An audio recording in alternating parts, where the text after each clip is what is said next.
na, dog show na naman ang Noodle King. Na sobra na maamoy nyo yung video. Yan na. Literal, Diyos ko, ano na yan. Sobrang 1 toneladang sibuyas, 1 toneladang cabbage, carrots, green bell pepper, minekos-mekos na ninsan, kinamay niya na, no problem! Ano yan? Soya. Soya balls. Soya balls na yan, mga insan. Yan na, minekos-mekos yan na yan. Okay? Yan na. Diyos ko. A video that you can smell from the outside, inside, all the sides. My God. Ang daming sinasayang na pagkain. Okay, yan yung noodles. Kinamay lang din nila. Noodles. Imagine nyo, yung spaghetti nyo sa Jollibee, kinakamay nila. Diyos ko. Oh. Okay lang. Mamamatay naman yung bacteria sa kakaluto nila, di ba mga insan? My God. Yan na. Pinunit-punit niya na yan. Yan na. Oyster sauce. Punit niya na, ubos na rin. Bago na.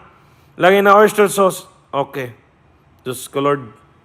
Parang aso na kain yan. Mas maayos pa yung pagkain ng aso natin. Yan na, soda water. Oh, tinitignan niya pa. Baka kakala niya, alak na niya. Na ininom niya kagabi.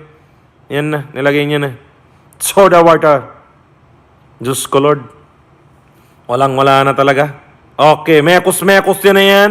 Mekos-mekos yan na yan. Very madumi. Pero okay lang, insan. Enjoy na lang natin. Di naman natin kakainin. Mekos-mekos na natin yan. No problem. After niya yung mekos-mekos, pag nabenta na kayo, diretso na kayo sa hospital. No problem.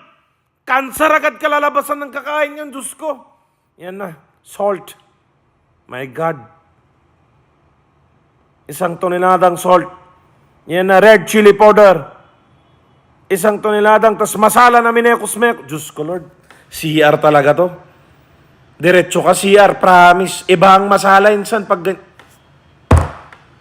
isang bulubundukin na ng mga masala at asukal and salt. Palo niya na yan. To make color. Mekos-mekos niya na yan. Yung insan ko sa likod, kabuhok ko pa. Pakalbo na ulit ako para wala buhok. Sobra na yan. Yan, nalagay niya na used oil na may... Ano yung laman ng mantika niya? Grabe, dugyot naman.